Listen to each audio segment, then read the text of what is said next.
आम्ही आज जगामध्ये वावरत असताना आपल्याला जर कोणी मूर्ख बनवलं तर प्रचंड रागी. मूर्ख बनवणं म्हणजे काय, वेळेत काढणं ना. 100 रुपये तुमच्या खात्यामध्ये टाकता आणि 10,000 रुपये काढून घ्या. ऑनलाईन फ्रॉडवाली मी तर 10,000 मोठं ते लाखापर्यंत काढतं, जेवढी असते तेवढी. आणि जर स्वतः मूर्ख बनवलं मग आपण अनेक वेळा फसतो की नाही. आपण स्वतःहून फसतो जाळ्यामध्ये. लोभ 500 रुपयाचं तिकीट काढायचं आणि 1 कोटीचं बक्षीस अपेक्षा करायचं. मूर्खपणा नाही आहे का आपण तुम्हाला 500 रुपयामध्ये 1 कोटी पाहिजे नाही, नशिबात असतील तर.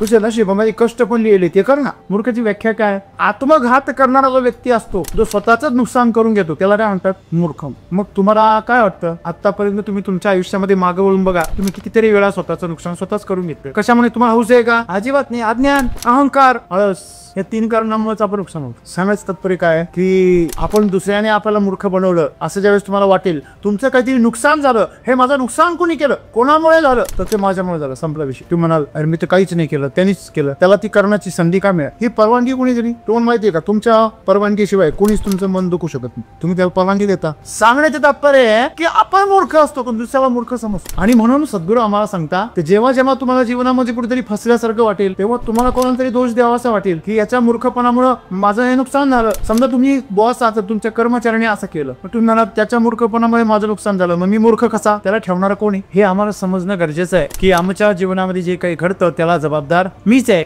समोरच्याला हेच कळत नाही आपण बरोबर करतोय का, चुकीचं करतोय, आपण आपला फायद्याचं काम करतोय का, तोट्याचं काम करतोय. तुम्ही लोकांना स्वातंत्र्य द्या, हे मूर्खपणाच करणार. तर मित्रांनो, आपल्याला हे लक्षात आलं पाहिजे की आज आम्ही हे स्वीकारलं पाहिजे की आम्ही आमचंच नुकसान करतोय. म्हणजे आम्ही 1 नंबर की बुक्का. रावणाने रुबाब केला, ऐशोआराम केला, रामाने वनवास भोगला 14 वर्ष. शेवटी पुढे वनवास भोगला हे महत्वाचं नाही, शेवटी कोण राजा झाला ते महत्वाचं. राम ठरवणार कोण राजा होणार.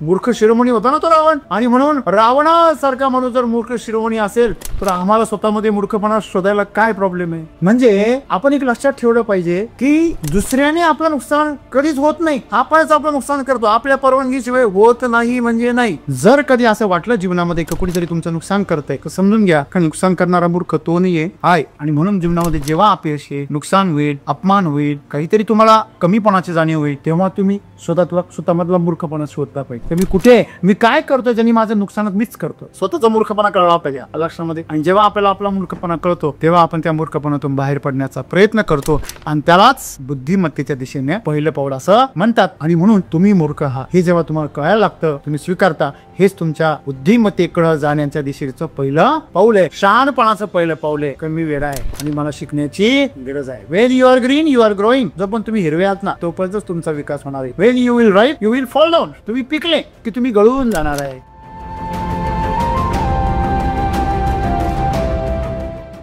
सद्गुरूंनी आज आपल्याला जो संदेश दिलाय त्यामध्ये सद्गुरू म्हणता की कोणीतरी तुम्हाला मूर्ख बनवलं आहे असा विचार करण्यापेक्षा मी मूर्ख आहे हे पहा. बुद्धिमत्तेच्या दिशेने टाकलेलं पहिलं पाऊल म्हणजे आपला मूर्खपणा ओळखणे. यावर प्रश्न असा आहे की आपण जर म्हटलं की मी स्वतः मूर्ख आहे तर आपल्यातला आत्मविश्वास कमी होऊ शकतो का, हा पहिला प्रश्न आहे. आणि दुसरा प्रश्न असा आहे, जर मी मूर्ख आहे हे जर आपण स्वीकारलं तर जे आपला आत्मसन्मान आहे त्याला म्हणजे खेच तो न दुखावता आपण सतत जी शिकण्याची प्रक्रिया आहे ती आपण कशा प्रकारे टिकवून ठेवू शकतो? सर, माझा असा प्रश्न आहे की तर स्वतः होणं आपण आपली कमी जी आहे ती जर आपण स्वतः कबूल केली तर मूर्ख दुसरे आपल्याला बनवणारच नाही किंवा मग त्याच्यापासून आपण दुखणारच नाही. तर याच्यासाठी आपण आहे स्वतः काय कबूल करण्यासाठी आपल्याचं कर्तव्य. स्वतःचा उणेपणा स्वतः स्वीकारलं, दुसरे आपल्याला मुने दाखवू शकत नाही, आपलं उन्हा करू शकत तसे काय करतं असं. सर, माझा प्रश्न असा आहे की एक वेळेस माणूस हे मान्य करू शकतो की मी अज्ञान आहे किंवा मला या गोष्टीबद्दल नॉलेज नाही, परंतु तो हे मान्य करू शकत नाही की मी मूर्ख आहे किंवा तो स्वतःला हे सांगू शकत नाही की तू मूर्ख आहे स्वतः. तर सद्गुरू असं का म्हणताय का तुम्ही स्वतःला असं विचार केला पाहिजे मी मूर्ख आहे आणि मग बुद्धिमत्तेच्या दिशेने ते पहिलं पाऊल असतं. मित्र, एकदा एक फॅमिली समुद्र किनाऱ्यावरती पिकनिकसाठी गेली आणि त्यांच्यासारख्या इतर फॅमिली पण तिथे पिकनिकसाठी आलेल्या होत्या. तिथे गेल्यानंतर तुम्हाला तर माहितीच आहे की समुद्र किनाऱ्यावर जी वाळू असते त्यापासून किल्ले बनवले जातात. मग तिथे आलेल्या 2 श्रीमंत फॅमिली होत्या, अतिशय गर्भ श्रीमंत अशा फॅमिली असल्यामुळे त्यांचा लवाजमा सगळा बरोबर होता, नोकर चाकर बरोबर होते. आणि तिथल्या त्या वाळूमध्ये त्या दोन्ही फॅमिलींनी किल्ले बनवले. किल्ले बनवल्यानंतर ते किल्ले त्यांनी लिलावासाठी काढ आणि ते कोट्यावधी रुपयांना एकमेकाला विकले, त्याच्यावरती बोली लावली, ते किल्ले विकत घेतले गेले. आणि हा किल्ला मी विकत घेतला आहे, आता तुम्ही तो हा किल्ला सोडा आणि तुम्ही आता दुसरीकडे जा, असं त्यांचं काय चाललं होतं, एकमेकाबरोबर भांडण चालू होतं की आता किल्ला आम्ही घेतलेला आहे, तुम्ही तो किल्ला सोडून द्या. ह्याने त्याचा किल्ला घेतला, त्याने याचा घेतला, दोघंही किल्ला सोडायला तयार. विकला तर खरा. मग त्यांचं हे भांडण चालू असताना फार ते पिकनिक बाजूला राहिलं, भांडणच मोठं व्हायला. थोड्या वेळानंतर एक मोठी लाट आली आणि दोन्ही किल्ले पाण्यामध्ये. भांडणाचं कारण असतं, पैसे पण बँकेत, किल्ले वाळूमध्ये. लक्षामध्ये म्हणजे आपण ज्या किल्ल्यांवरून लढत होतो, एवढं गांभीर्याने त्याच्यामध्ये आपण गुंतलो होतो, त्या किल्ल्यांचं अस्तित्व नाही. त्यांचं अस्तित्व काही मिनिटांपासून काही तासांपर्यंत, पुढची लाट येईपर्यंत आहे. फक्त मोठी लाट आली का तुमचे किल्ले ओसरले, ओसरलेल्या लाटीबरोबर तुमचे किल्ले पाण्यात. तो कालावधी काही तासांचा आहे आणि तुमच्या किल्ल्याचा कालावधी काही वर्षांचा आहे, बस एवढाच फरक आहे, फार मोठा फरक नाही. मातीपासून एखादी मूर्ती बनवली जाते, ती मूर्ती आम्ही 10 दिवस तिची पूजा करतो, आराधना करतो आणि 10व्या दिवशी तिचं विसर्जन करतो. ती पुन्हा मातीमध्ये, पाण्यामध्ये वेगळं होतं. त्या मूर्तीमध्ये जीव गुंतवणं किंवा त्या वाळूच्या किल्ल्यामध्ये आणि त्याच्याबरोबर आपली ओळख निर्माण करणं, त्याच्यामध्ये जीव गुंतवणं आणि त्याच्याद्वारे आपलं अस्तित्व शोधणं मूर्खपणा नाही आहे का? मुळात आम्हाला हे कळलं पाहिजे. आम्ही आज जगामध्ये वावरत असताना आपल्याला जर कोणी मूर्ख बनवलं तर प्रचंड रागी येतो की नाही? मूर्ख बनवणं म्हणजे काय? वेळेत काढणं ना. तुम्हाला आवळा दिला आणि तुमच्याकडून कोळा काढून घेतला, असं होत नाही का? 100 रुपये तुमच्या खात्यामध्ये टाकता आणि 10,000 रुपये काढून घेता. हे ऑनलाईन फ्रॉडवाली. मी तर 10,000 मोठं ते लाखापर्यंत काढतं, जेवढी असते तेवढी. तुम्हाला ग्रामीण भागामध्ये आश्चर्य वाटतं, अरे आपल्या खात्यावर 100 आले. शिलाई मशीनचा किस्सा माहिती आहे? दमडीची कोंबडी. दमडी माहिती आहे का? पण तुम्हाला, मला पण नाही माहिती. दमडी म्हणजे आण्यापेक्षाही लहान. जसं रुपयांपेक्षा पैसे लहान, 100 पैशांचा 1 रुपया, तसं 16 आण्याचा 1 रुपया, बंदा रुपया. त्याला बंदा रुपया म्हणायचे. बंदा रुपयाचे आणे किती? 16, म्हणून 50 पैशाचे 8 आणे आणि म्हणून 25 पैशाचे 4 आणे. मग त्याला 4 आणे, याला 8 आणे, त्याला रुपये, असं नाव. मग त्या आण्याची तुकडे त्याला म्हणायचे दमडी. दमडीची कोंबडी आणि रुपयाचा मसाला. आता दमडी कुठं? 16चे आणखीन किती भाग, त्याचा 1 भागाची दमडी. एवढीची काय कोंबडी आणि तिथं मसाला केवढ्या जाते रुपयाचा. याला तर मूर्खपणा म्हणतात. आणि त्याच्यापेक्षा अजून मूर्खपणा काय असतो? नवरी 45 किलोची आणि तिचा पसारा 50 किलोचा. पण नवरी चालताना गुटमाळीन पडली ना त्याच्यामध्ये, 1 पीसमध्ये. काही लोक किलोचे दागिने घालतात अंगावर. अरे सांभाळला बी पाहिजे. तुझ्या गाय म्हणून तू काय अख्खा सोनार उभं करतो का काय? हां, म्हणजे समस्या काय मित्रांनो, की आम्हाला लोकांनी जर मूर्ख बनवतं, आम्हाला राग आहे, आम्हाला वाईट वाटतं. लई हुशार माणसाने जर आम्हाला मूर्ख बनवलं, मग आम्ही पश्चात्तापामध्ये जातो, आम्हाला ग्लानी निर्माण होते, आम्हाला अपराधी भाव तयार होतो. आणि जर स्वतः मूर्ख बनवलं, मग स्वतःला आपण अनेक वेळा फसतो की नाही? आपण स्वतःहून फसतो जायामध्ये. लोभ, 500 रुपयाचं तिकीट काढायचं आणि 1 कोटीचं बक्षीस अपेक्षा करायचं. असं मी करतो. आपण मूर्खपणा नाही आहे का? पण तुम्हाला 500 रुपयामध्ये 1 कोटी पाहिजे नाही? नशिबात असतील तर. अच्छा, तुझ्या नशिबामध्ये कष्ट पण लिहिले, ते कर ना. फुकट खायचं तुझ्या नशिबात लिहिलंय. म्हणजे आम्ही नेहमी जेव्हा आमच्या बाबतीत काहीतरी घडतं, तेव्हा आम्हाला नेहमी स्वतःच किवे. जेव्हा एखादी दुर्घटना घडते, अपघात घडतो, तेव्हा नेहमी आम्हाला कारणकोळ सापडतं बाहेर. जो आमच्याबरोबर वाईट वागला, ज्याने आमचा विश्वासघात केला, त्याचा आम्हाला राग येतो आणि तो आम्हाला दुश्मन वाटतो. पण आपल्याला स्वतःचा राग नाही येत. मग ज्याने आम्हाला मूर्ख बनवलं, त्याचा राग येण्यापेक्षा तू मूर्ख कसा बनलास, कसा बनवू शकतोस, याचा का बरं राग येत नाही आम्हाला? मूर्ख म्हणजे काय हो? मूर्खाची व्याख्या काय? शेख चिल्ली मूर्ख होता. कशा बघून? तू स्वतःचं नुकसान करून घ्यायचं. काय करायचं? स्वतःचं नुकसान करून घ्यायचं. मग आत्मघात करणारा जो व्यक्ती असतो, जो स्वतःच नुकसान करून घेतो, त्याला काय म्हणतात? मूर्ख. मग तुम्हाला काय वाटतं? आत्तापर्यंत तुम्ही तुमच्या आयुष्यामध्ये मागं वळून बघा, तुम्ही कितीतरी वेळा स्वतःचं नुकसान स्वतःच करून घेतलं. कशामुळे? तुम्हाला हौस आहे का? अजिबात नाही. अज्ञान, अहंकार, आळस, या 3 कारणांमुळेच आपण नुकसान होतं. अज्ञानामुळे होतं. नाही माहीत नव्हतं की ऑनलाईन लिंक ओपन केली, झाला ना मोबाईल हँग, अकाउंट झालं हॅक, गेले बाबाच पैसे, उघडे डोळ्यांनी पाहिले, स्वतःच्या हाताने बटन दाबून दिले. सांगण्याचं तात्पर्य असं आहे की अज्ञान हे फार घातक असतं, ते तुम्हाला मूर्ख बनवण्यासाठी काय करतं, प्रवृत्त करतं. आळस हा एक असा आहे का तो माणसं स्वतःचं नुकसान करून येत. आळशी माणसांना आयुष्यामध्ये तेच मिळतं जे सक्रिय लोकांनी मागे शिल्लक ठेवलेलं असतं. धावधाव करणारे आणि सक्रिय असलेले जे जिवंत माणसं आहे ते मागं जो कचरा सोडून जातात ना, तो आळशी माणसांना मिळतोय, लक्षात ठेवा. आणि तिसरा माणूस म्हणजे अहंकारी. या जगामध्ये अहंकारासारखा मूर्ख नाही. रावण सगळ्यात मूर्ख सिद्ध झाला, सगळ्यात पंडित असो, सगळ्यात शक्तिशाली असो. ओसामा बिन लादेन मूर्ख सिद्ध झाला, स्वतःच करून घेत, नुकसान करून घेत. सांगायचं तात्पर्य काय आहे की आपण दुसऱ्याने आपल्याला मूर्ख बनवलं असं ज्यावेळेस तुम्हाला वाटेल, तुमचं काहीतरी नुकसान झालं, हे माझं नुकसान कोणी केलं, कोणामुळे झालं, तर ते माझ्यामुळे झालं, संपला विषय. तू म्हणाल अरे मी तर काहीच नाही केलं, त्यांनीच केलं. त्याला ती करण्याची संधी का मिळेल? दुसरा तुमचं नुकसान करतो, तुमचा विश्वासघात करतो, तुमचा गैरफायदा घेतो, तुमचं मन दुखवतो. ही परवानगी कोणी दिली? तुम्हाला माहिती आहे का, तुमच्या परवानगीशिवाय कोणीच तुमचं मन दुखू शकत नाही. तुम्ही त्याला परवानगी देता. तुमच्या परवानगीशिवाय दुसरा तुमच्या जीवनामध्ये हस्तक्षेप करू शकत नाही. म्हणजे आज आमच्या जीवनामध्ये जे काही घडतंय ते आमच्या परवानगीनेच घडते. ती परवानगी नकळत असेल, उदासीनतेने, आळसाने तुम्ही दिली असेल. तुम्ही बॉस बसलेले खुर्चीवर आणि एखाद्याने विचारलं मी आहे कमी सर, मी आत येऊ का सर, आणि तो निम्मामध्ये आला. हल्ली आपल्याला प्रेशरच आहे, दरवाजा उघडायचा आहे, मध्ये यायचं, आत येऊ का सर. आता तू कुठे, आधी बाहेर जाय मग विचार. त्याने असं विचारलं पाहिजे आत आलोय पुढे येऊ का सर, न विचारता आत आलोय पुढे येऊ का. ते पाठ करून ठेवले मी आहे कमीन, मराठी शाळेपासून. काय माय कमीनच बसले, माय कमीन सर.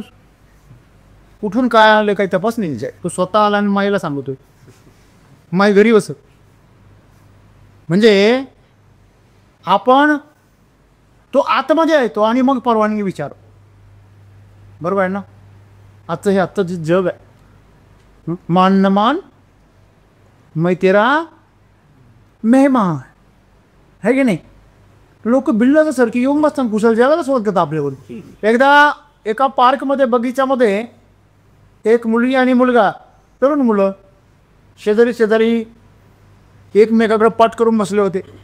आता ओळख नव्हती म्हणून बसले होते, भांडण झालं असं काही समजू नका तुम्ही. आणि तिथं बसलेली जी मुलगी होती तिथं बिस्किटचा पुडा होता, ती खात होती. एकीकडं मोबाईलमध्ये चाललं होतं रील सरकवायचं काम, दुसरीकडं बिस्किटचा एक पुडा. आता परिस्थिती अशी आहे तिथे एखाद्याने शेणाच्या गौऱ्याचं पोकळीचा जर फुडा आला तरी ती उचलून खाई. एवढं लक्षात आहे मोबाईल, पागल धरीत आहे की नाही. हां, पहिले बाईल वेळी होती, आता मोबाईल वेळी असं म्हणता गमती. तर ती बिस्किटचा पोळा खाता खाता तिच्या लक्षात आलं की शेजारचा पोरगा बी बिस्किट खाऊ राहील. तिने पहिल्यांदा एक बिस्किट खालं, सोडून द्या, जाऊ द्या घरी रील बाय उदार अंत करण्याने तिने देऊ खाऊ दिलं त्याला. 2-3 बिस्किट खाल्ले होते आणि पुढाच उचलला. तुम्ही हां खाली ठेव, ते ठेवला खाली. महिना परत खायला सुरुवात केली. पुढा संपत आला, तो मधून खायचा. तिला फार त्रास भयानक. तिने शेवटी न राहून तिने त्याला विचारलंच, अहो तुम्हाला काही शरम वगैरे काही, तुम्ही काय झालं म्हणजे तुम्ही माझा निम्मा पुळा संपवला, असं ओरडून पुळा पण उचलून घेतला, तुम्हाला काय वाटतं का असं? दुसऱ्याच्या अशी वस्तू कोणी घेतं का? तो प्रश्नातच ना तरी तिच्याकडे बघायला ते कुठलं मॉडेल आहे असं चंद्रावरून वगैरे आले का काय. तिला काही कळे ना, हा असं का बघतो माझ्याकडे. की थोडी ओशाळली आणि तिला वाटलं आपलं काय चुकलं पाहिजे याच्यामध्ये. आपलाच पुडा त्याने खाल्ला आणि मग पाण्याची बॉटल काढायची म्हणून तिने बॅग उचकली तर तिचा मेथीचा पुडा. एवढा वेळ ती पुडा कोणाचा घाट होती, शेजारच्याचा. बरोबर रोबा कोणा करत होती त्याच्यावरच. आता तिला कळलं का हा मध्ये का बरं शांत बसला होता, का असं बघत होता. तो बिचारा कोणाचा तरी नवरा असेल म्हणून त्यांनी सहन केलं, नाही तर पोरं थोडी सहन कर. आज एखादा नवरा सहन करू शकतो, तर तुम्ही प्रॅक्टिस होती गोष्ट आहे की. सांगण्याचं तात्पर्य आहे की आपण मूर्ख असतो पण दुसऱ्याला मूर्ख समजतो. मूर्खपणा आपण करतोय, आपण वेगळेपणा करतोय आणि दोष मात्र दुसऱ्याला देत असतो. एक जण म्हटला, काय रे म्हणे, आज तू काही बोलतच नाही म्हणे. दररोज आलं का गुड मॉर्निंग करतो, नमस्कार करतो, गप्पा मारतो, आज चौकशी करतो माझी, आज तू काहीच चौकशी करत. म्हणजे काय बोलतो यार, म्हणजे सकाळी आल्याला तुला गुड मॉर्निंग म्हटलो, काय मित्रा कसं काय चाललंय असं बोललो, पण तू काही रिप्लायच नाही दिला म्हणून गप्प बसलो. म्हटलं तुझं काही मूड खराब असं, काय खोटं बोलतोस म्हणे, तुझा एवढा मोठा आवाज काय आल्याशिवाय राहतो का म्हणे. आणि पण नंतर ज्यावेळेस सगळ्यांच्या बाबतीमध्ये असं व्हायला लागलं, याला कोणाचाच आवाज येईल, मग त्याला कळलं आज सर्दीमुळे आपल्याला ऐकायचं कळलं. आणि म्हणून आपण नेहमीच जीवनामध्ये स्वतःला कधी दोषी ठरवा नाही. आपण नेहमी काय करतो, समोरच्याला दोषी ठरव. आणि म्हणून सद्गुरू आम्हाला सांगता, की जेव्हा जेव्हा तुम्हाला जीवनामध्ये कुठेतरी फसल्यासारखं वाटेल, कुठेतरी तुमचं नुकसान झाल्यासारखं वाटेल, तेव्हा तुम्हाला कोणाला तरी दोष द्यावा असं वाटेल, की याच्या मूर्खपणामुळं माझं हे नुकसान झालं. समजा तुम्ही बॉस आहात, तुमच्या कर्मचाऱ्याने असं केलं, मग तुम्ही म्हणा त्याच्या मूर्खपणामुळे माझं नुकसान झालं, मग मी मूर्ख कसा, त्याला ठेवणारा कोण आहे, त्याला कामावर ठेवणारा आणि त्याला जबाबदारी देणारा कोण आहे. जर 18 वर्षाच्या खालील वयाच्या मुलांनी जर ॲक्सिडेंट केला तर कोर्टामध्ये कोणाला हजर करता, कोणाला, शिक्षकाला होते. मित्रांनो, हे आम्हाला समजणं गरजेचं आहे की आमच्या जीवनामध्ये जे काही घडतं त्याला जबाबदार मीच आहे. आणि म्हणून या सगळ्या मूर्खपणाला जबाबदार कोण आहे, मी. आणि मग मूर्खपणाला जबाबदार असलेला कोण असतो, मूर्खच असतो ना. तर शब्द असा आहे तो, की आजपर्यंत तो शब्द आम्ही अशा प्रकारे वापरलेला आहे, तो आम्ही दुसऱ्यांसाठी वापरत आलेलो आहे, त्याची धार समोर आहे. आणि म्हणून त्याची धार आपल्याकडे वळवायची कशी, वाईट वाटतं ना. आत्मसन्मान, आत्मस्वाभिमान अशा नावाचे गोंडस शब्द पुढे येतात. मला सांगा, जो खरोखर आदरस्थानी आहे हा सूर्य आहे, याला तुम्ही सन्मान देता म्हणून तो उजळतो का एवढा, हॅलो, तो एवढा चमकतो का. अरे सगळे लोक त्याचं कौतुक करता, सकाळी सकाळी उठून त्याची पूजा करता, सगळे लोक त्याचा सन्मान करता, आदर करता, तुम्ही सन्मान करता म्हणून तो एवढा चमकतोय. उद्यापासून त्याच्यावर थुकायला सुरुवात करा, तो का वंडून जाईल, असं आहे का, हॅलो, नाही. त्याला सन्मानाची काही गरज नाही. पुढच्या कोणी वंदा कोणी निंदा, रोज उगवणे आमचा धंदा, त्याला काही घेणार नाही कोणाचं.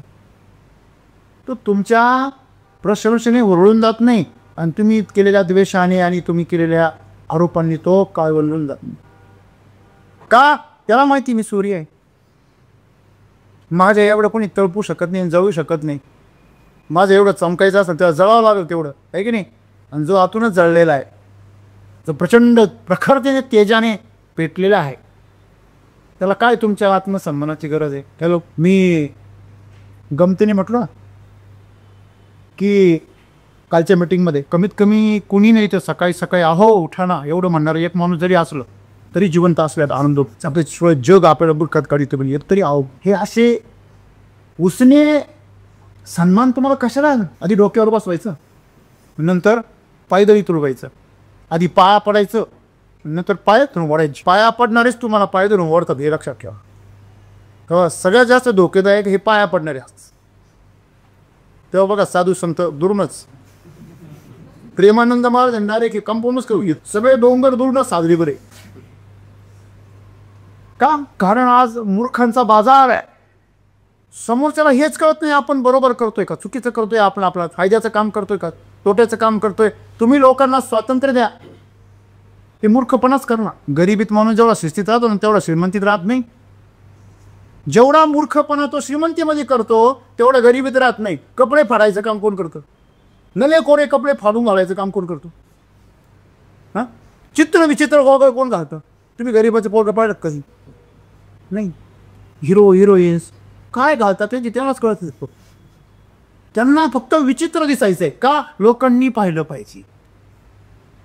तुमची कला दाखवून तुम्ही प्रसिद्ध व्हान, तुमचं कौशल्य दाखवून तुम्ही मान व्हान. काहीतरी स्वतःबद्दल वादंग निर्माण करायचं आणि प्रकाश झोतामध्ये, उद्दिष्ट फक्त प्रकाश झोतामध्ये यायचं आहे. त्यांना कसं यायचं याच्याशी काही घेणं नाही, बदनाम झाले तरी चालेल.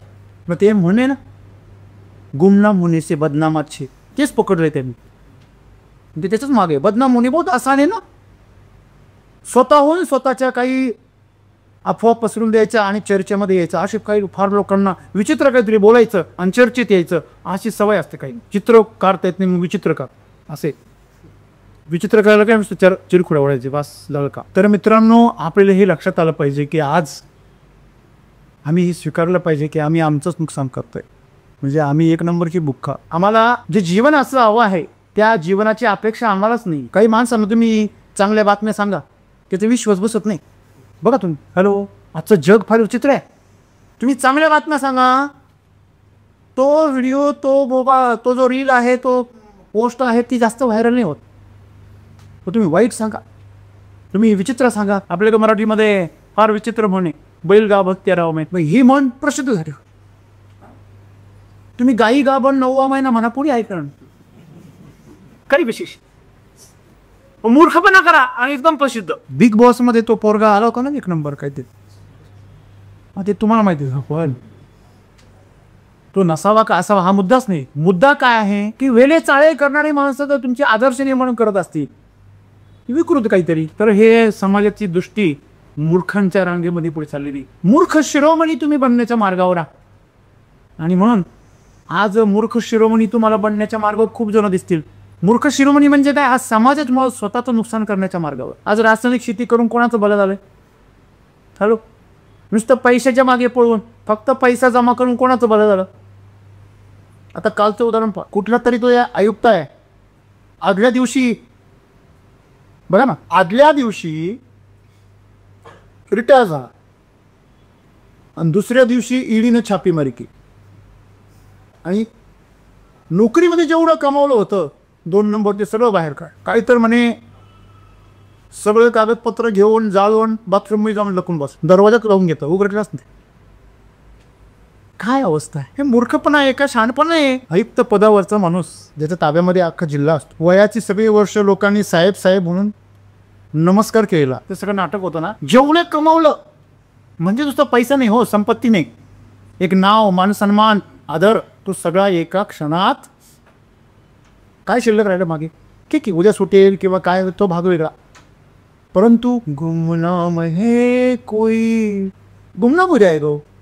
का बरं? असून भूत होऊन जाणार त्यांचं. भूत कशाला म्हणतो आपण? ज्याचे शरीर गमावलं त्याला काय म्हणतो? भूत. तशा प्रकारे अवस्था. जिवंत असताना तुम्हाला तुमचं ओळख ज्यावेळेस संपते तुमची, बघा, समाजाने बदनाम करणं हा भाग वेगळा, पण तुमच्याच नजरेमध्ये तुम्ही बदनाम होणं हा भाग फार अवघड आहे. यालाच मूर्खपणा असं. कधी कधी एखादा सज्जन माणूस पण बदनाम होऊ शकतो, नाही असं नाही, परंतु कधी ना कधी सत्य बाहेर येतं. रावणाने रुबाब केला, ऐशोआराम केला, रामाने वनवास भोगला 14 वर्ष. तर शेवटी पुढे वनवास भोगला हे महत्वाचं नाही, शेवटी कोण राजा झाला ते महत्व. राम ठरवणं कोण राजा होणं. मूर्ख शिरोमणी होता ना तो रावण.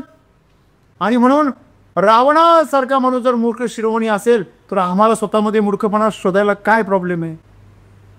आणि म्हणून आज आम्हाला आत्मसन्मानमध्ये आडवा येतोय किंवा आम्हाला आमचं स्वाभिमान समोर असा आडवा येतोय, आमच्यामध्ये आत्मविश्वासाची कमी होईल असं वाटतंय. का वाटतंय? काय गरज आहे तुम्हाला आत्मविश्वासाची? हॅलो, आपण नेहमीच सांगतो आत्मविश्वासाची काय गरज आहे? तुमच्यासमोर पाण्याचा ग्लास आहे, तो उचलून तुम्हाला पाणी प्यायचं आहे, आत्मविश्वास लागतो का? नाही, आत्मविश्वास पाहिजे. जी गोष्ट तुमच्यासाठी स्पष्ट उघड आहे, तुमच्या सवयीची आहे, त्यासाठी कुठलाही विश्वास लागत नाही. हा, इथे सगळा अंधार आहे, तुम्हाला कुठेच काही दिसत नाही, आणि मग आता तुम्हाला पाण्याचा ग्लास उचलून पाणी प्यायचे आणि शेजारी शेजारी 2 ग्लास आहे, एकामध्ये दारू आहे, एकामध्ये पाणी आहे. मग आता प्रश्न आहे, आता मात्र थोडासा आत्मविश्वास आहे, कारण अंदाज करायचा आहे ना. म्हणून तसं जीवन तुमचा अंदाजपंच असेल का तुम्हाला आत्मविश्वासाची गरज पडणार आहे. आणि तुमच्या जीवनामध्ये तुम्हाला स्वतःची ओळख नसेल तर तुम्हाला आत्मसन्मानाची पण गरज पडणार आहे. तुम्हाला काय वाटतं? मोदी स्वतः ज्यावेळेस इकडं तिकडं फिरता, वावरता, कार्यक्रमात ते आत्मसन्मानाची अपेक्षा करता का? त्यांना माहिती आहे मी कोण आहे. ती तसं तुम्हाला माहिती नाही का तुम्ही कोण आहे ते? हां, तुम्हाला असं वाटत असेल की माझं शरीर म्हणजे मी आहे, माझं पद म्हणजे मी आहे, माझा पगार म्हणजे मी आहे, माझा आईवडील त्यांची ओळख म्हणजे माझी ओळख आहे, असं तुम्ही, किंवा हे मोठं ऑफिस, ही कंपनी, ही माझी ओळख आहे, हे ज्यावेळेस तुम्ही मूर्खपणा करणार आहे ना, मग तुम्हाला आत्मविश्वासाची, आत्मसन्मानाची गरज पडते. पण तुम्हाला आतमध्ये कळतंय, अरे मी जिवंत आहे, हाच माझा मोठा सन्मान आहे. ह्याच्यापेक्षा काय सन्मान व्हायला पाहिजे? आपण जिवंत आहे, ह्या प्रकृतीने केलेला हा आपला काय सन्मान आहे? सगळ्यात मोठा सन्मान आहे. आपण माणूस आहे, तुम्ही माणूस आहात म्हणजे सर्वश्रेष्ठ आहात. आणि त्यातल्या त्यात तुमच्यामध्ये परमेश्वराचा अंश आहे. देवकीच्या गर्भामध्ये ईश्वराचा अंश होता, त्याच्यामुळे ती जेलमध्ये जरी होती तरी बिनधास्त होती. अरे नुसती एखाद्या करोडपतीची चावी जरी असली तरी वॉचमन असा होऊन जातो. ह्या चावी माझ्याकडे अंश. 1 तोळ्यामध्ये 1 ग्रॅमचा अंश असलो तरी त्याला 1 ग्रॅम गोल्ड म्हणतात. 90% ते भंगार राहतो, पण त्या 99% भंगार राहतो, 1% ते काय बनतं गोल्ड. 1 gram gold. तिला असं म्हणतं का 99% भंगार नाही. बाजार गोल्डचा आहे, हे भंगारचा नाही. भंगारचा तसा आहे, बाजार नसतोच. कळलं तुम्हाला? 1 अंश तुमच्यामध्ये आला तरी त्याला किंमत प्राप्त होते. कसं तुमच्यामध्ये परमात्म्याचा अंश आहे हे जर समजल्यावर परमात्म्याला आत्मसन्मानाची गरज का काय वेळेत, म्हणजे आम्हाला आमची ओळख, आणि तुम्हाला तुमची ओळख नाही तोपर्यंत तुम्हाला आत्मसन्मानाची गरज वाटणार. तुम्ही जर हे जाणलं की जे काही मी आज बघतोय ज्याच्यावर मला फार अहंकार आहे, रुबाब आहे माझा बँक बॅलन्स. काल एक OTP आला आणि मी तो टाईप केला मोबाईलवर, बँक झालं इकत कसं नाचत माझं डॅम बॅलन्स. आता रडतोय सारखा, लुटलो रे. म्हणजे काय, तसे ते कागदावत होते. मी जेव्हा साधारण गरीब शेतकरी होतो तेव्हाही माझ्या खिशात काहीच नसायचं. नंतर मी शिक्षक झालो तेव्हाही माझ्या खिशात काहीच नसायचं. बँकेत थोडेफार पैसे असायचे, कर्ज असायचं. आता मी एक बिझनेसमॅन आहे, आताही माझ्या खिशात काहीच नसतं. माझ्याबरोबर FC हॉस्टेलला मी त्याच्या ATM वरून पैसे वापरतो. हे असं जगण्याने मला फार आनंद होतो. का मला काही चिकटत नाही ना, मी आहे तसाच आहे, तेव्हा तसंच आहे, आताही तसाच. तेव्हा तुम्ही मला धमक्या नाही देऊ शकत मी तुला गरीब करील. तुम्ही धमक्या नाही देऊ शकत तुला तुझी लायकी दाखवील. मला पहिल्यापासून माहिती, तू दाखवायची काही गरज नाही. तुला जेवढी माहिती त्याच्यापेक्षा जास्त मला माहिती. मी रोज त्याची आठवण ठेव. त्याच्यामुळे तुम्ही मला खडकावर झोपायला लावलं तरी उशी आहे मायक, मी लगेच ती मुडी लगेच झोपेल. त्याच्या टोचण्याचा आनंद घेईल. खा ॲक्युप्रेशन फुकटचं मिळू नाही. मी अशी मांजर आहे, तुम्ही किती वरून खाली फेकली तर मी पायावरच बसल खाली. कळलं लक्षात तुमचं? म्हणून मला कोणी मूर्ख नाही बनवू शकत, कारण मीच मला शोधतो मी मूर्खपणा कुठं करतो, आणि ते शोधल्यामुळेच मी माझ्यातला मूर्खपणा काय करू शकलो, बदल करू शकलो. म्हणजे आपण एक लक्षात ठेवलं पाहिजे की दुसऱ्याने आपलं नुकसान कधीच होत नाही, आपणच आपलं नुकसान करतो. आपल्या परवानगीशिवाय होत नाही म्हणजे नाही. ठरव.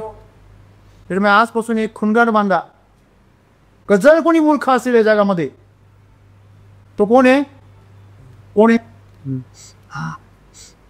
आणि म्हणून जर कधी असं वाटलं जीवनामध्ये की कुणीतरी तुमचं नुकसान करतंय तर समजून घ्या का नुकसान करणारा मूर्ख तो नाही आहे. आणि म्हणून जीवनामध्ये जेव्हा अपयश येईल, नुकसान होईल, अपमान होईल, काहीतरी तुम्हाला कमीपणाची जाणीव होईल, तेव्हा तुम्ही स्वतःमधला मूर्खपणा शोधला पाहिजे.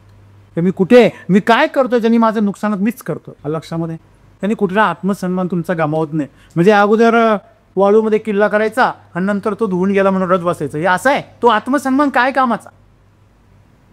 ते वाळूत तयार केलेला किल्ला आहे. तुम्ही ज्याला आत्मसन्मान म्हणता, प्रतिष्ठा म्हणता, पैसा म्हणता, सत्ता म्हणता, पद म्हणता, जे सगळं तुम्ही निर्माण करता प्रपंच तुमचा, हा प्रपंच म्हणजे वाळूत तयार केलेले किल्ले, हे लक्षात ठेवा. तुम्हाला भूक लागली आणि मी जादूगार आहे, मी असा प्रकारे मस्तपैकी असा हात केला आणि हा घ्या लाडू अंखा, घ्या अंखा, खा ना. सर कुठे? ते काय आहे, हवेतच आहे, तू खा. तू पण मग ॲक्शन करायचं. तुम्ही कोरा बोलत असाल ना, एक जण असं बॉलिंगची ॲक्शन करतो, हा इकडून बॅटिंगची ॲक्शन करतो, तिकडं तो फिल्डिंगची ॲक्शन करतो, आउट बी होत. कशातच काही नाही, सगळे कल्पनेचे खेळ आहे. ठीक आहे, आम्ही थोडंसं कल्पनेतून वास्तवात आणलं, पण हे बी पंचमहाभूतांचे, हे बी नष्टच होणार आहे. फक्त हे काही सेकंदासाठी होतं. बुडबुडा काही सेकंदासाठी राहतो, आणि तुमचा बुडबुडा जर काही वर्षांसाठी एवढंच राईट. पण पृथ्वीच्या आयुष्यापुढं समोर तो बुडबुडाच आहे. हां, ओके. आणि म्हणून बुद्धिमत्तेच्या दिशेने पहिलं पाऊल काय आहे? आपला मूर्खपणा ओळख. मी नेहमी सांगतो, केळीच्या सालीवरून पडल्यावर सगळे लोक त्याला हसता की नाही. जर एखादा केळीच्या सालीवर पडलं तर आपण काय करतो त्याला असा हसतो की नाही? का बरं असतो आपण? काय वेळ आहे तेव्हा दिसत पण नाही, डोळे कशाला दिले तुला, असं आपण म्हणत म्हणतो, बरोबर आहे की नाही? पण खरा शहाणा तो असतो जो स्वतः पडल्यावर स्वतःच पाहिला असतो, आणि जेव्हा तो हसायला लागतो ना बाकीचे कावरे भावरे होत. बरोबर आहे ना? मग तो शहाणा असतो. त्याला खरं डोळे असून खरंच काय राव, हां काय रामराव डोळे असो तुम्ही स्वतःचा मूर्खपणा कळला पाहिजे लक्षामध्ये. आणि जेव्हा आपल्याला आपला मूर्खपणा कळतो तेव्हा आपण त्या मूर्खपणातून बाहेर पडण्याचा प्रयत्न करतो आणि त्यालाच बुद्धिमत्तेच्या दिशेने पहिलं पाऊल असं म्हणतात. आणि ज्यावेळेस तुम्ही असं कराल तेव्हा जीवनामध्ये तुमच्या कुठल्याही प्रकारचा पश्चाताप, कुठल्याही प्रकारची दुश्मनी, कुठल्याही प्रकारचा तिरस्कार, मत्सर, द्वेष हा काहीच उरणार नाही. कारण हे सगळं निर्माण होतं फक्त दुसऱ्याने आपल्यासाठी काहीतरी नुकसान केलंय म्हणून या विचारात. आणि हा विचारच संपला तर तुमच्या जीवनामध्ये द्वंद्व संपून जाते. जो रिग्रेट आहे तुमच्या मनामध्ये, जो पश्चाताप आहे, जो राग आहे, हा रागाचं मूळच हे आहे की माझ्या बाबतीत जे काही वाईट घडतं त्याला जबाबदार कोण आहे? कोण आहे? दुसरे. माझा मूर्खपणा नाही आहे. मी तर शाण आहे. मी तर पप्पू. माझ्या आईली मला पप्पू बनवलं तेव्हापासून मी पप्पूच आहे. तर पप्पू पप्पा बनला तरी पप्पूच आहे. पप्पा काय असं की होऊन जातो. अरे असं कसं काय? जबाबदारीची जाणीव आम्हाला झाली पाहिजे. मित्रांनो, तुमचे आईवडील किती सक्षम असले तरी तुम्ही पप्पू राहता कामा नाही. आणि म्हणून आपण जीवनामध्ये ही जबाबदारी स्वीकारली पाहिजे की माझ्या जीवनात जे काही नुकसान होतं आहे, जे काही अघटित घडतं आहे, जो काही वेदना, त्रास आहे, जो संघर्ष आहे, तो फक्त माझ्या मूर्खपणा. आणि हे ज्या दिवशी कळेल त्या दिवशी तुमचा आत्मसन्मान कमी नाही होणार. तुमच्या लक्षात येईल की आपण या मूर्खपणापासून काय झालं पाहिजे? बाजूला झालं पाहिजे. सद्गुरू असं म्हणतात, त्यांना विचारलं कुणीतरी तर सिगरेट सोडण्यासाठी मी काय करू? आता असं आहे, हा हात आहे ना, हा हात त्या हाताला म्हणते मला सोड ना. कोण म्हणतोय? ज्याने धरलं तो म्हणतोय सोड. आता ही आहे सिगरेट, धरली कुणी आली आणि हा सिगरेटला काय म्हणतो? सिगरेट सुटत नाही हो, सिगरेट सुटत नाही हो, तंबाखू सुटत नाही हो. धरली कुणी? याच्यापेक्षा अजून मूर्खपणा काय पाहिजे? धरली तू आणि वरून काय म्हणतो? सोड ना, सोड ना. तुम्ही बघा, जेव्हा मारामारी होते ना तेव्हा ते सरपातर असतं ना, तेव्हा असा छेव येतो ना, त्याला 2-3 जण धरता. तो सांग सोडा रे, सोडा रे, सोडून द्या, काहीच केली जाऊ द्या आता तुम्ही म्हणते म्हणून. अरे धरलं तू व्यसनाला काय? म्हणजे तुम्ही तो व्यर्थपणा समजून घ्या ना, का ते सिगरेटचा धूर ओढण्यामध्ये काय शहाणपणा आहे बरं? हॅलो, तुम्हाला जर इथं धूर झाला तर तुम्ही कुठे पळाव? मी म्हणतो इथं 5-50 सिगरेट ठेवू, सगळे पेटून देऊ, अख्खा धूर होऊ दे इथं, सगळ्यांनी ओढा मस्तपैकी. अरे या मुंबई एअरपोर्टवरती, बँगलोर एअरपोर्टवर स्मोकिंग एक त्याला काय म्हणते, चेंबर असतो, चेंबर, स्मोकिंग चेंबर. मला हे माहिती आहे हिटलरनी चेंबर तयार केलं गॅस पॉइझनचं. त्या चेंबरमध्ये शेकडो माणसं घालायचा आणि त्याच्यामध्ये केमिकलचा विषारी गॅस सोडायचा आणि माणसं मारून. हे काय वेगळं आहे? फक्त हिटलर कोण आहे? स्वतःची, बस एवढंच फरक. स्वतःच हिटलर आहे, स्वतःला जवळायला. फक्त त्याने काही सेकंदात जाळायचा, हा जरा 5-25 वर्ष मी जातो, एवढंच फक्त. काय तुम्हाला जे शहाणपणा करा, मला तर काय कळलं नाही आजपर्यंत. नाही सर, तुम्हाला काय अनुभवच नाही. अरे एवढे लोक ओढले तेव्हा येतो, तोच बरा पुरेस आहे ना. खोकला येतो कसं तरी होतं. हां, तुमच्यापैकी कोणी कोणी झुरके मारलेस तुम्हाला माहिती आहे ना, कसा ठसका येतो, कशी उभरीत. अरे धूम्रपान करणाऱ्या माणसांचा फुफ्फुस पार काळा पडून जातो कोळशासारखं. हां, माझे स्वतःचे मामा 50मध्ये गेले त्या बिडीमुळे. वाचत नाही त्यांना. अतिशय सुंदर आणि गोड स्वभावाचे. मी प्रकृती हे बघत नाही तुम्ही किती गोड स्वभावाचे, तुम्ही किती कनवाळू आहे, किती चांगले आहात. ती म्हणती तू मूर्खपणा केला, त्याचं फळ बी तुलाच भोगावं लागणार आहे. आणि म्हणून मला एवढंच सांगायचं आहे मित्रात, धूम्रपान सोडायची काहीच गरज नाही. समजून घ्या ना, धूर आतमध्ये कशाला? हे फुफ्फुस काय धुरासाठी बनलंय का? नाही, त्यांनी जरा थोडीशी असं सुस्ती येते ना, जरा मस्ती येते. मग जरा तू कळते त्याला दोडी मान, तरी पण भरपूर मस्ती. सांगण्याचं तात्पर्य असं आहे की तो धूर तुम्हाला नको आहे हे तुमचं शरीर पण सांगते. मग कशाला आहे हा व्यर्थपणा? तुम्हाला समजला का सोडायची गरजच नाही, आपोआप सुटून जाणार आहे. पण जो पण तुम्हाला असं वाटतंय की ती सवय मला लागलेली नाही, तू लावलेली आहे आणि म्हणून तुम्ही मूर्ख आहात, हे जेव्हा तुम्हाला कळायला लागतं, तुम्ही स्वीकारता, हेच तुमच्या बुद्धिमत्तेकडं जाण्याच्या दिशेचं पहिलं पाऊल आहे. शहाणपणाचं पहिलं पाऊल आहे. कमी वेळ आहे आणि मला शिकण्याची गरज आहे. When you are green you are growing. जो पण तुम्ही हिरवे आहात ना, तोपर्यंतच तुमचा विकास होणार आहे. When you will write you will fall down. तुम्ही पिकले की तुम्ही गळून जाणार आहे. हे नेहमी आपण लक्षात